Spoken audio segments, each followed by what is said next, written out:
Bismillahirrahmanirrahim. Alhamdulillahirabbil alamin. Wassalatu wassalamu ala al-mab'uthi rahmatan lil alamin. Nabiyyina Muhammadin wa ala alihi wa sahbihi wa man tabi'ahum bi ihsanin ila yaumiddin. Amma ba'd. Alhamdulillah, kita masih melanjutkan pelajaran kita dalam membaca kitab Al-Arba'in An-Nawawiyah, 42 hadits yang dirangkum oleh Imam Abi Zakaria Yahya bin Sharafin An-Nawawi rahimahullah, yang masyhur dengan nisbahnya An-Nawawi rahimahullahu ta'ala. Dan kemarin kita sudah menyelesaikan hadits yang ke-12. Haditsnya siapa? Abu Hurairah. Nabi SAW bersabda, min husni islamil mar'i tarkuhu ma la ya'ni. Kata Nabi SAW, di antara tanda baiknya keislaman seseorang, dia meninggalkan segala sesuatu yang tidak bermanfaat bagi dia, atau sesuatu yang dia tidak punya hajat dengannya. Baik. Inti dari hadits, perintah untuk seorang untuk seorang muslim, hendaknya dia meninggalkan perkara yang tidak bermanfaat baginya. Bersamaan dengan itu dia sibukkan dirinya dengan apa yang bermanfaat baginya. Dan kemarin kita sudah jelaskan, hadits ini mirip dengan sabda Nabi SAW, man kana yu'minu billahi wal yawmil akhir falyaqul khairan aw liyasmut. Barang siapa yang beriman pada Allah dan hari akhir, maka hendaknya dia berkata atau bertutur kata yang baik. Kalau dia tidak mampu, maka lebih bagus dia diam saja. Kesamaan maknanya dari sisi bahwa seorang itu harus senantiasa memperhatikan apa yang dia ucapkan, apa yang dia amalkan, apa yang dia lakukan. Hendaknya dia lakukan, dia amalkan, dia ucapkan apa yang bermanfaat baginya dan meninggalkan apa yang tidak bermanfaat. Karena hadits ini, min husni islamil mar'i tarkuhu ma la ya'ni, kata para ulama, umum pada ucapan atau perbuatan. Ini umum. Maka hendaknya kita memperhatikan dari setiap ucapan dan perbuatan kita. Ini inti dari pembahasan hadits. Kita masuk ke dalam hadits yang berikutnya. An Abi Hamzah Anas bin Malik radhiyallahu ta'ala anhu, khadimi Rasulillah sallallahu alaihi wasallam, anin Nabi sallallahu alaihi wasallam qala, la yu'minu ahadukum hatta yuhibba li akhihi ma yuhibbu li nafsihi. Rawahul Bukhari wa Muslim. Dari Abu Hamzah. Siapa beliau? Anas ibn Malik radhiyallahu ta'ala anhu, khadim Rasulullah, khadim pelayan Nabi alaihi salatu wassalam. Dari Nabi alaihi salatu wassalam beliau pernah bersabda,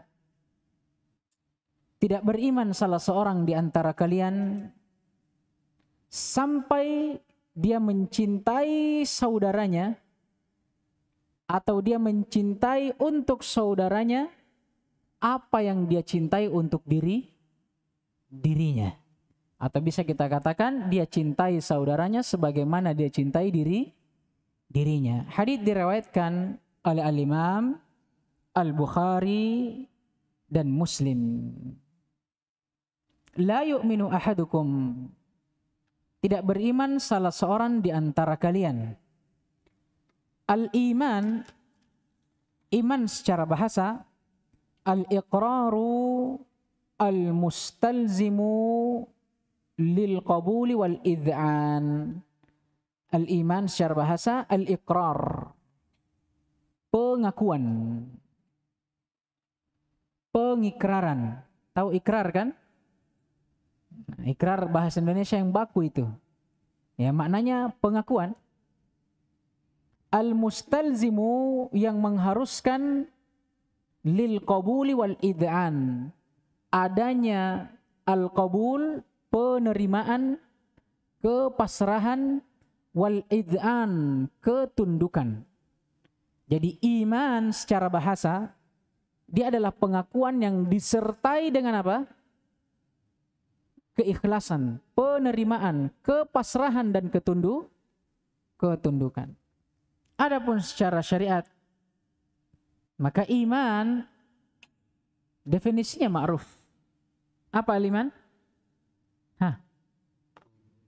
Al-qawlu bil lisan, atau qaulun bil lisan wa i'tiqadun bil janan wa amalun bi al jawarih wal arkan, yazidu wa yanqus, yazidu bit ta'ati wa yanqusu bi al ma'siyah. Ini iman. Sekarang Nabi alaihi salatu wassalam menafikan keimanan dari seseorang yang tidak mencintai saudaranya sebagaimana dia mencintai dirinya. Kata Nabi SAW, tidak beriman salah seorang di antara kalian yang atau sampai dia mencintai saudaranya sebagaimana dia mencintai dirinya. Pemahaman kebalikannya, Nabi SAW menafikan keimanan bagi siapa? Bagi mereka yang tidak mencintai saudaranya. Pertanyaan yang besar. Apa yang dimaksud dengan iman di sini? Keimanan yang mana yang dinafikan? Dibahas oleh para ulama. Keimanan di sisi Ahlus Sunnah wal Jamaah, ada namanya mutlaqul iman atau kamil al-iman dan al-imanul mutlaq atau al-iman al-kamil. Paham ini? Ada dinamakan mutlaqul iman atau kamilul iman, kesempurnaan iman. Ada dinamakan al-imanul mutlaq atau al-imanul kamil, iman yang sempurna. Beda itu. Lebih ringkasnya dan lebih mudahnya bisa kita katakan aslul iman dan kamalul iman. Ada asal iman atau pokok keimanan dan ada kesempurnaan iman. Yang dinafikan di sini kata para ulama kesempurnaannya. Jangan kita tafsirkan hadits ada orang yang tidak mencintai saudaranya kita kafirkan. Kita keluarkan dari agama karena sudah menghilangkan keimanannya. La, ini pemahaman Khawarij.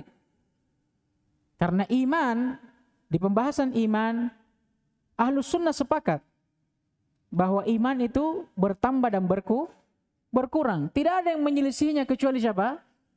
Khawarij, Mu'tazilah, juga Jahmiyah. Khawarij dan Mu'tazilah, dia satu pendapat dalam iman, mirip, mengatakan bahwa iman itu satu. Kapan dia hilang? Hilang semuanya. Paham ini? Makanya dari situ dia menghalalkan darah orang-orang yang melakukan dosa-dosa besar. Bahkan di antara mereka ada yang menghalalkan darah pelaku dosa kecil. Ini karena kerusakan pemahamannya. Mereka itu kalau menafsirkan ayat atau hadits yang seperti ini, mereka katakan maknanya kafir. Karena menafikan keimanan. Kenapa mereka katakan kafir? Karena di sisi mereka keimanan hanya satu, tidak bertambah dan tidak berkurang. Paham ini? Di kutub selatannya, lawannya mereka Jahmiyah. Bermudah-mudahan dalam pembahasan iman. Mereka justru mengatakan selama seseorang itu bersyahadat, meyakini bahwa la ilaha illallah, apapun yang mereka lakukan tetap dikatakan beriman. Lebih rusak pemahamannya ini. Karena mereka mengatakan keimanan para nabi, para rasul, para malaikat, hamba-hamba Allah yang mulia itu sama derajatnya dengan iman siapa? Pelaku maksiat wal iyad billah. Ahlus sunnah pertengahan. Sekarang inti yang kita mau bahas, yang diinginkan dengan iman yang dinafikan di sini apanya? Kesempurnaannya, bukan asal imannya. Jadi orang yang tidak mencintai saudaranya seperti dia mencintai dirinya, apakah kafir? La, dia beriman tapi dengan iman yang kurang atau tidak sempurna. Paham ini? Baik. Di antara dalil yang menunjukkan, dalil yang umum dulu, menunjukkan bahwa iman itu bertambah dan berkurang, dan iman itu bertingkat. Sabda Nabi SAW yang diriwayatkan dalam Sahihain dan diriwayatkan juga oleh Ashabus Sunan. Nabi SAW bersabda, al-imanu bid'un wa sab'una syu'bah. Fa'alaha qawlu la ilaha illallah. Wa adnaha imatatut tariq anil adha. Wal haya'u syu'batun minal iman. Kata Nabi SAW, iman itu bid'un wa sab'una syu'bah. Bid'un itu 3 sampai 9. Sab'un 70. Berarti berapa itu? Antara 70, 3 sampai 70, 9. Bid'ah. Pahamnya bid'ah? Iya. A'laha, yang paling tingginya dari tingkatan keimanan, qaul la ilaha illallah. Wa adnaha, yang paling rendahnya, menyingkirkan gangguan dari jalan. Dan rasa malu itu adalah bagian dari iman. Apa syahidnya? Yang pertama, iman itu bertingkat-tingkat, bukan hanya satu. Syahid yang kedua menunjukkan bahwa iman juga mencakup 3 hal. Itulah yang masuk dalam definisinya tadi. Iman itu apa? Pertama, qaul bil lisan. Mana syahidnya? Fa'alaha qaulu la ilaha illallah. Yang kedua apa tadi iman? I'tiqadum bil janan, amalan hati. Mana syahidnya? Wal haya'u syu'batun minal iman. Yang terakhir dari iman apa tadi? Amalun bil jawarih wal arkan. Apa syahidnya? Wa adnaha imatatul adha anit tariq. Itu dalilnya. Adapun dalil yang khusus tentang hadits ini, bahwa yang diinginkan dari hadits ini adalah kesempurnaan iman. Apa yang diriwayatkan oleh Imam Ahmad rahimahullah dalam musnadnya. Dengan lafaz yang lainnya, Nabi SAW bersabda, la yablughu abdun. La yablughu abdun haqiqatal iman hatta yuhibba linnasi ma yuhibbu li nafsihi minal khair. Kata Nabi SAW dalam riwayat Ahmad, seorang hamba tidak akan mencapai hakikat atau kesempurnaan iman. Ini syahidnya. Sampai dia mencintai untuk manusia apa yang dia cintai untuk dirinya berupa kebaikan. Hadits ini menafsirkan hadits Abu Hamzah atau hadits Anas. Paham cinta? Jadi la yu'minu ahadukum dalam riwayat Bukhari Muslim ditafsirkan dengan riwayat Ahmad. Apa maksudnya la yu'minu ahadukum? Riwayat Ahmad, la yablughu abdun haqiqatal iman. Itu maksudnya. Paham ini? Nah, sekarang kita beranjak ke pembahasannya. Nabi SAW menafikan keimanan atau kesempurnaan iman dari seorang hamba. Siapa mereka? Yang tidak mencintai saudaranya sebagaimana dia mencintai dirinya. Berarti di sini perintah untuk seorang muslim, khususnya seorang mukmin, untuk kesempurnaan keimanannya hendaknya dia mencintai saudaranya sebagaimana dia cintai dirinya. Baik.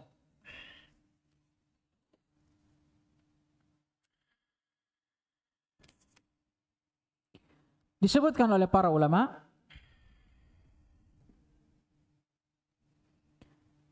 bahwa dalam hadits ini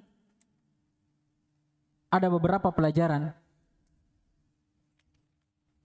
Di antara pelajaran dari hadits ini apa yang telah kita ambil tadi? Tentang definisi iman. Apa itu iman? Iman itu terbagi jadi berapa? Ada kesempurnaan dan ada asalnya.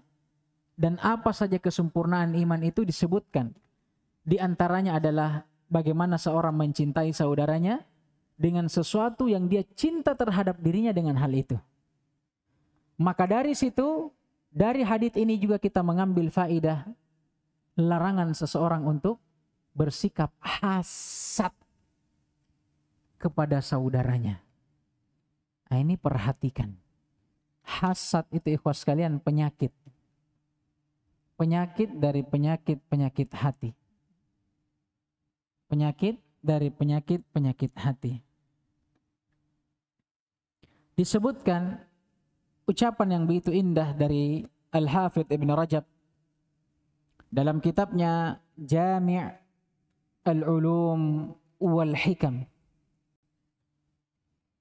Saya bacakan saja kemudian saya simpulkan maknanya.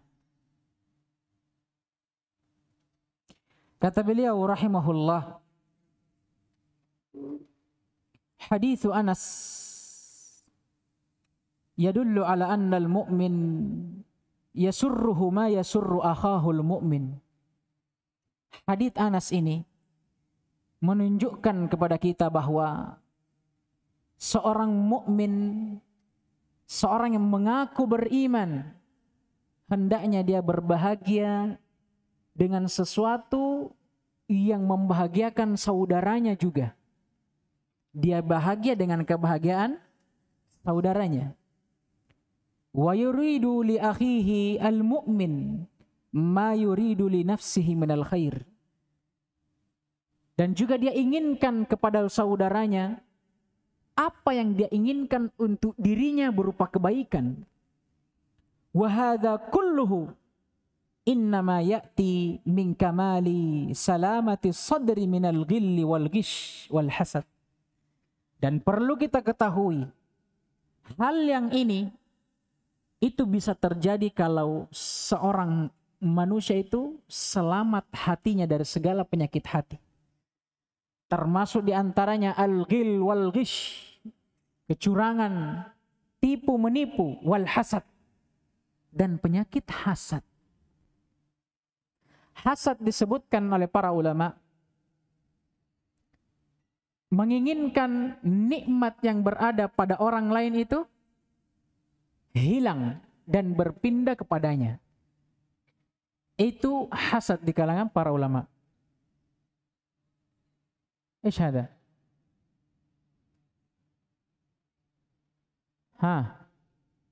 Dari belakang. Min wara. Baik, labas. Kemudian kata beliau, fa innal hasada yaqtadi ay yakraha al-hasidu ay yafuqahu ahadun fi khairin aw yusawiyahu fihi. Kenapa dikatakan seorang tidak akan pernah cinta kepada saudaranya sampai dia hilangkan penyakit hasadnya? Karena hasad, kata beliau, tidak akan pernah mungkin bercampur dengan kecintaan dengan saudara kita. Karena kata beliau, seorang yang hasad itu pasti dia tidak menginginkan kebaikan yang ada pada dirinya itu ada pada orang lain. Apalagi ada orang lain yang bisa menyamai dirinya. Penyakit jiwa ini. Ini kata beliau, li'annahu yuhibbu ayyamtaz 'alan nas bi fadailihi wal iyad billah. Karena orang yang hasad itu selalu saja mau nampak di depan manusia.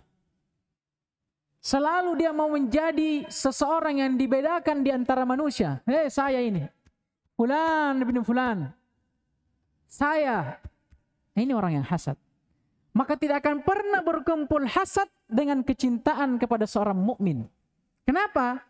Karena kecintaan kepada seorang mukmin mengharuskan kebaikan yang ada pada kita, kita berikan kepada saudara kita.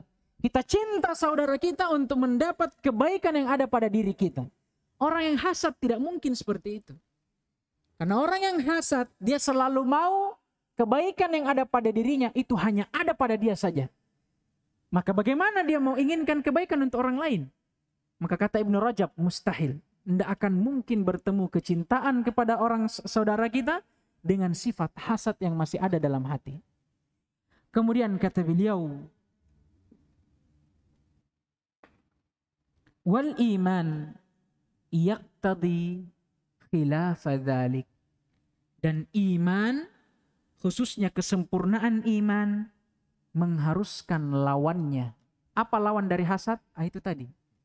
Cinta kepada orang lain untuk mendapatkan kebaikan sebagaimana ada yang ada pada diri kita. Ini kalam jamil dari Al-Imam Ibn Rajab Al-Hambali rahimahullah.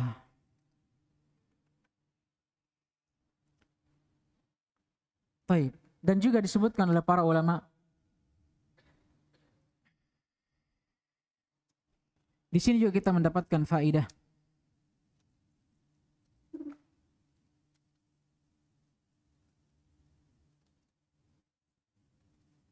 bahwa hendaknya seorang bersyukur dengan apa yang telah Allah berikan kepada dia. Hendaknya dia bersyukur dengan apa yang telah Allah berikan kepada dia. Dan di antara bentuk kesyukuran dia terhadap nikmat yang telah Allah berikan, dia salurkan kepada orang yang lain. Kita diberikan ilmu, kita salurkan kepada orang lain. Kita diberikan harta, bagikan kepada orang lain. Kita diberikan kemampuan apapun itu, selama kita bisa bermanfaat dan menyalurkannya kepada orang lain, kita salurkan. Karena itu adalah bentuk kesyukuran. Bahkan disebutkan oleh para salaf, di antaranya Al-Imam Syafi'i rahimahullah. Kata Al-Imam Syafi'i rahimahullah, wadattu anna an-nasa ta'allamu hadzal ilma walam yunsab ilayya minhu syai'. Kata Al-Imam Syafi'i, saya ingin sekali atau saya sangat ingin manusia bisa mempelajari ilmu ini. Yang beliau maksudkan ilmu yang beliau sampaikan. Namun saya tidak menginginkan ada seorang pun dari mereka yang menisbahkannya kepadaku. Maksudnya apa? Al-Imam Syafi'i ingin ilmu yang dia sebarkan dipelajari oleh manusia. Karena dia cinta apa yang ada pada dirinya berupa ilmu untuk tersebar kepada saudara yang lainnya. Tapi bersamaan dengan itu, Imam Syafi'i tidak mau apa? Tidak mau dibilang. Kata Imam Syafi'i, saya ingin orang mempelajari ilmu dariku, tapi saya tidak mau mereka menyebutkan atau menyandarkan ilmu itu kepadaku. Lihat Imam Syafi'i. Kita berbeda sekarang. Kita kalau ada kebaikan pada diri kita tidak mau bagi sama orang lain. Begitu kita bagi, hanya sedikit, mau lagi dibilang, innalillah. Bagaimana kita mau mengaku sebagai seorang mukmin? Apalagi mukmin dengan iman yang sempurna. Sangat jauh ikhwas sekalian. Baik, maka ini inti dari hadits yang kita ambil hari ini. Menjelaskan bahwa di antara kesempurnaan keimanan seseorang, dia mencintai untuk saudaranya apapun yang dia cintai untuk dirinya. Dan ini mencakup segala hal. Bukan hanya berupa nikmat yang zahir, tapi berupa perilaku juga masuk di dalamnya. Disebutkan oleh Syekh Ibnu Utsaimin dalam syarahnya. Kata beliau, sebagaimana orang memperlakukan atau kita suka diperlakukan dengan orang lain dengan cara tertentu, maka kita juga harus perlakukan orang lain dengan cara yang dia suka. Paham ini? Paham ji? Baik. Kalau kita suka dipanggil dengan nama, dengan sopan, ya kita juga panggil orang seperti itu. Kita suka dipanggil dengan nama tak misalnya. Abdurrahman, Muhammad. Jangan kita panggil orang namanya Muhammad, kita panggil oh Aco. Ya? Jangan seperti itu. Nah, karena ini masuk di dalam hadits ini juga, ya. Ini masuk di dalam hadits. Bahkan sebagian ulama Ada yang memasukkannya dalam tafsiran ayat firman Allah Subhanahu wa taala, wailul lil mutaffifin alladzina idza iktalu 'alan apa ayatnya? Idza iktalu 'alan nasi yastawfun wa idza kaluhum aw wazanuhum yukhsirun. Kata Allah Subhanahu wa taala, wailun, celakalah, lil mutaffifin, bagi orang-orang yang curang. Bagaimana bentuknya? Alladzina idza iktalu 'alan nas yastawfun. Mereka adalah orang-orang yang tatkala mereka mengambil hak mereka dari manusia, mereka menuntut hak itu sesuai dengan nilainya. Yastawfun, dia minta sesuai dengan nilainya. Dia minta untuk dicukupkan haknya. Tapi wa idza kaluhum aw wazanuhum yukhsirun. Tapi tatkala orang yang diberikan haknya, tatkala dia yang memberikan hak orang lain, yukhsirun, dia tidak memberi sesuai dengan haknya. Ini orang yang curang. Celaka, kata Allah. Maka begitu pula kita. Sebagaimana kita ingin diperlakukan dengan baik karena itu hak kita, maka begitu pula kita memperlakukan orang harus juga dengan baik karena itu haknya siapa? Hak mereka. Paham ini? Jangan menjadi orang-orang yang mutaffifin. Paham kita? Baik. Nah, ini sampai di sini pembahasan kita insyaallah taala. Ringkas karena memang hadisnya juga ringkas, dan insyaallah taala pekan depan kita masuk ke dalam hadis yang ke-14. Ingat ikhwah ya, itu tadi, bersikap adil lah antum. Apalagi kita ini seorang penuntut ilmu. Qudwah, panutan bagi manusia. Seorang penuntut ilmu itu, apalagi di sisi orang awam, tidak perlu antum bicara. Bahkan gerak-geriknya antum itu sudah jadi ilmu yang dicontoh oleh orang awam. Sebagian orang awam kalau antum tanya, kenapa begitu cara sholat? Kiaiku bilang begini. Kiaiku begini sholatnya juga. Coba lihat. Bagaimana orang itu kalau sudah dipandang oleh orang yang lainnya, maka tidak harus dia berbicara. Cukup dengan gerakannya saja itu sudah jadi ilmu. Makanya hati-hati antum. Antum sekarang bukan hanya ucapan. Gerakannya antum, amalannya antum, muamalahnya antum sama orang lain, itu antum tanggung jawabkan di hari akhir kelak. Apalagi kalau sampai ada orang yang mencontoh antum. Orang kampungnya antum misalnya melakukan mungkin kekeliruan yang pernah antum lakukan. Ketika ditanya, siapa yang ajarkan? Saya lihat itu fulan begitu. Karena dia kan orang pondok. Tanggung jawab antum. Makanya hati-hati sebagai seorang penuntut ilmu. Bukan hanya dalam ucapan kalian. Karena mungkin sekarang kalian masih belum terlalu banyak berbicara. Karena kalian masih santri. Tapi gerak-geriknya antum, sholatnya, muamalahnya antum, perbaiki. Ya. Mungkin kalau muamalah antum sesama santri, sama ustadznya antum, bisa dimaklumi. Ya kan? Bisa dimaklumi. Tapi hati-hati kalau antum sudah keluar. Antum akan hadapi medan dakwah ini berbeda dengan santri. Ya, santri itu kalau antum mungkin ambil haknya atau antum tidak penuhi haknya, dia salam antum tidak kasih salam, dia kasih senyum antum kasih balokaci. Ada santri seperti itu. Kita juga dulu seperti itu. Ada santri kita ini kasihan, subhanallah, sudah ditegur assalamualaikum, pakai senyuman lagi. Mahalnya nih kita punya senyuman. Dia tidak balas salamnya. Jangankan dia balas salamnya, matanya ke kita saja tidak. Nah ini seperti ini hindari. Ya, bukan berarti kita mau dihormati, tidak. Tapi bersikap adil lah. Kita ini seorang muslim dan kita berharap juga ya, kita mencapai derajat mukmin. Maka amalkan itu. Amalkan. Ilmu itu untuk diamalkan. Ya, ilmu itu untuk diamalkan, bukan hanya untuk dihafalkan saja. Naktafi bihadzal qadar. Subhanakallahumma wa bihamdik, asyhadu an la ilaha illa anta astaghfiruka wa atubu ilaik. Waffaqallahul jami' lima yuhibbuhu wa yardah.